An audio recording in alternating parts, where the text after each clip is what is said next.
देखिए, जो शिक्षक भर्ती का मामला है ये बहुत पुराना है। कई बार इसके लिए विधानसभा में भी आवाज़ उठाई गई, कई बार इसके लिए लोकसभा में भी आवाज़ उठाई गई, लेकिन सरकार इस पे कोई संज्ञान नहीं ले रही है। देखिए, ऑपरेशन सिंदूर के लिए मैं सबसे पहले भारतीय सेना का बहुत बहुत धन्यवाद देना चाहूँगा और आपके माध्यम से पूरे देश को ये कहना चाहूँगा, ये श्रेय सेना का है और पूरा श्रेय उनका है। अगर आप और मैं या फिर कोई भी भारतीय आज सही से सो पा रहा है, चैन की नींद सो पा रहा है, अपना काम कर पा रहा है, तो वो हमारे सशक्त बल, सेना बल के बदौलत है। आप देखेंगे भारतीय जनता पार्टी की पुरानी आदत रही है कि श्रेय हो रही है।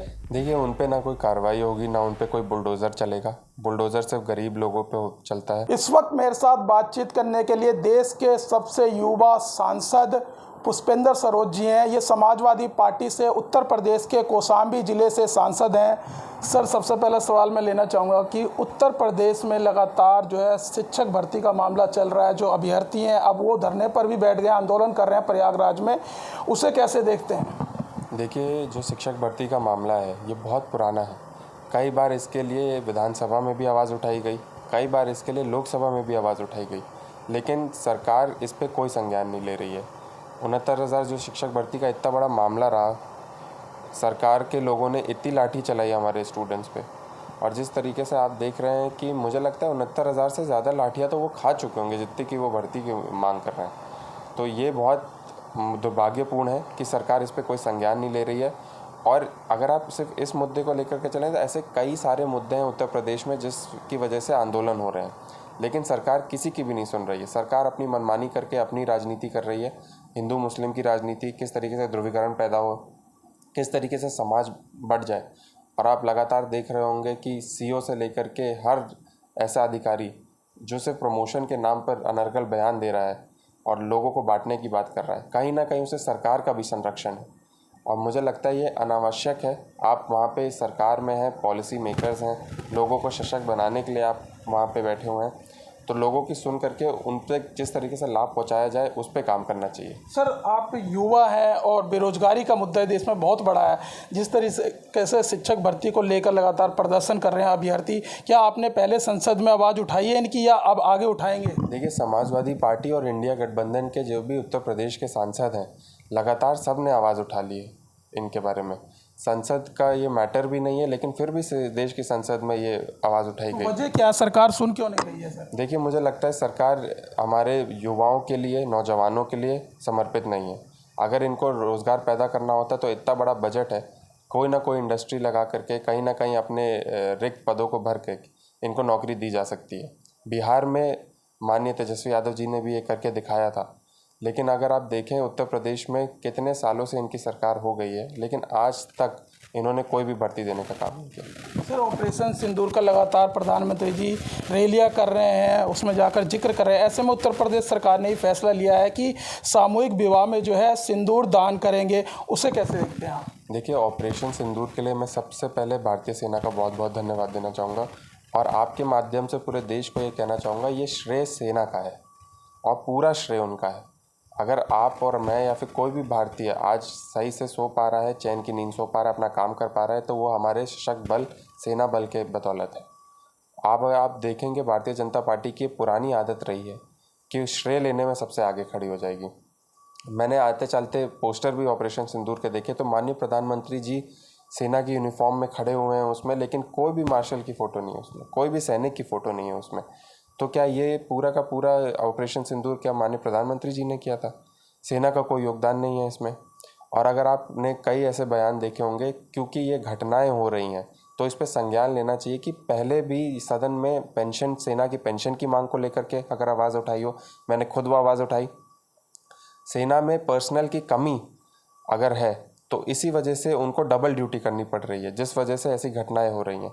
तो हमारे सेना में पर्सनल की भी कमी है, उनको भी पदों को नहीं भरा जा रहा है। तो ये दो ऐसी मुख्य मांग बहुत सालों से रही है, लेकिन सरकार इस पे बिल्कुल समर्पित नहीं है, बिल्कुल काम करने के लिए। सम्मान की बात कर रहे हैं, लेकिन बीजेपी के कई नेता हैं जो लगातार अपमान कर रहे हैं, चाहे वो जगदीश देवड़ा हो, विजय शाह हो, अब रणवीर सिंह पठानिया जो है जम्मू कश्मीर के, उन्होंने तो उससे 2 कदम आगे और जो बयान दिया, सेना का अपमान किया है। उसे किस तरीके से देखते हैं? एक तरफ प्रधानमंत्री जी कह रहे हैं हम सेना का सम्मान करते हैं, लेकिन लगातार उन पर कोई कार्रवाई भी नहीं हो रही है। देखिए, उन पे ना कोई कार्रवाई होगी, ना उन पे कोई बुलडोज़र चलेगा। बुलडोज़र सिर्फ गरीब लोगों पे चलता है। और अगर मैं बात करूं कि सांसद, विधायक, मंत्री तक ऐसे बयान दे रहे हैं हमारे सेना के खिलाफ, टिप्पणियां कर रहे हैं, और दूसरी तरफ आप देखेंगे तो इनको सिंदूर बांटने की एक योजना चालू कर दी गई। तो आप देखेंगे इनके दो मुखौटे हैं। ये बंद कमरे में लोगों के सामने अपने भाषणों में सेना के विरोधी बोलते हैं, लेकिन जब श्रेय लेना आता है, मार्केटिंग करना आता है, सबसे पहले भारतीय जनता पार्टी के। और ये अनावश्यक टिप्पणी, मुझे लगता है इससे दूर रहना चाहिए। हमारे और आपके जीवन में अगर कोई भी बाहर की तरफ से या फिर पाकिस्तान की तरफ से, बांग्लादेश की तरफ से या फिर चाइना की तरफ से कोई गतिविधियां नहीं हो रही हैं, तो वो सेना की देन है। और सेना के साथ पूरा इंडिया खड़ा है। पूरा इंडिया का डेलीगेशन विश्व में घूम रहा है आज, एक साथ होकर के, डिफरेंट पॉलिटिकल आइडियोलॉजीज़ के साथ है, डिफरेंट कल्चर्स, डिफरेंट जगहों से आता है, लेकिन हमारा नारा एक है कि हम आतंकवाद के खिलाफ हैं। इंडियन आर्मी आतंकवाद के खिलाफ है और आतंकवादी गतिविधियों के खिलाफ इतनी ज़ोर से उसकी रिटेलिएशन करेगी कि आप सोच भी नहीं सकते। तो जब यहाँ पे इतनी बड़ी योजना ये पूरे विश्व में चल रही है, इंडियन डेलीगेशन घूम रहा है, इनके नेता क्यों ये बयान दे रहे हैं, ये उनसे ज़्यादा अच्छी तरीके से जानना चाहिए। सर, एक सवाल इससे हटकर के है कि वायुसेना चीफ जो है उनका एक बयान आया, उन्होंने रक्षा सौदे से जुड़े हुए कई सवाल खड़े किए हैं। आप भी शायद उस प्रोग्राम में कल थे, CIA के प्रोग्राम में उन्होंने जो स्पीच दी उसमें बोला। देखिए, मैं भी उस प्रोग्राम में था और ये कितनी दुर्भाग्यपूर्ण बात है कि चीफ मार्शल को ये बोलना पड़ रहा है। उन्होंने स्पष्ट रूप में कहा कि हमसे वादे ही क्यों करते हैं जब वादों पे खड़े नहीं उतर सकते। हमसे प्रोक्योरमेंट के, इक्विपमेंट के वादे क्यों किए जाते हैं जब टाइमली उनका डिलीवरी नहीं हो पाती है। तो ये मैंने अभी प्रधानमंत्री जी का एक भाषण सुना जिसमें उन्होंने बिहार में शायद बोला है कि मैंने एक वादा दिया था, उसको पूरा किया मैंने, कि मैं ऑपरेशन सिंदूर करके आया। तो आज देखिए, जब हम गवर्नमेंट को, अपने आर्मी को कैसे सशक्त करना चाहिए, इक्विपमेंट टाइमली कैसे पहुंचाना चाहिए, इतने बड़े मार्शल बोल करके चले गए, तो वहाँ के वादे को क्यों नहीं पूरा कर पा रहे? मेक इन इंडिया के बारे में भी बोला उन्होंने, उस पर सवाल खड़े किए। देखिए, मेक इन इंडिया के बारे में भी बोला उन्होंने। इतने साल हो गए मेक इन इंडिया पे, लेकिन आज भी सिर्फ भाषणों में मेक इन इंडिया चल रहा है। तो प्रधानमंत्री जी ने वो वादा क्यों नहीं पूरा किया जो हमारे आर्मी को उन्होंने एक वादा किया था और एक टाइमली डिलीवरेंस की बात की थी? क्यों सिर्फ चुनाव में और राजनीतिक भाषणों में उनके वादे सब खड़े उतरते हैं? क्यों हमारे आर्मी के लिए कोई काम नहीं कर रहा है वो? क्यों उनको इक्विपमेंट टाइमली नहीं पहुंचा पा रहे हैं? क्यों पर्सनल की भर्ती नहीं हो पा रही है? क्यों हमारे सैनिक बल को और सशक्त नहीं बनाया जा रहा है? ये सवाल को सरकार को देखना चाहिए। सरकार के पास जो बजट है, मुझे लगता है कि उसको सीधा सीधा उल्लेख सबके सामने रखना चाहिए कि बजट हमारे आर्मी का गया कहाँ। सर, अंतिम सवाल है कि जो मैंने शुरुआत करी थी उसी से अंतिम करना चाहूँगा कि जो शिक्षक भर्ती का मामला है, जो प्रदर्शन कर रहे हैं वहाँ पर कई ऐसी महिलाएं जिनका विवाह हो गया, इतनी परेशानियों से जूझ रही हैं, तो आप एक युवा होने के नाते क्या मानसून सत्र जब होगा तो ये मुद्दा संसद तक लेकर जाएंगे? देखिए, मैं ज़रूर लेकर जाऊंगा ये मुद्दा संसद तक। और मैं यहाँ पे भी बोलता हूँ कि चाहे चिट्ठी के माध्यम से हो, चाहे किसी से भी मिलना हो, मुझे प्रधानमंत्री जी से खुद मिलना हो, मैं खुद मिल करके उनसे ये संज्ञान में लाऊंगा ये चीज़, और सदन में मैं उनको वादा देता हूँ कि उनकी आवाज़ ज़रूर उठेगी। जी, बहुत बहुत धन्यवाद सर। तो देखिए, हमारे साथ बातचीत करने के लिए थे समाजवादी पार्टी से सांसद पुष्पेंद्र सरोज, जिनका साफ तौर से कहना है जो यूपी में शिक्षक भर्ती का मामला चल रहा है, उनकी आवाज़ मैं सड़क से लेकर संसद तक उठाऊंगा। फिलहाल इस वीडियो में बस इतना ही। बाकी खबर देखने के लिए देखते रहिए पॉलिटिशियंस इंडिया न्यूज़। धन्यवाद।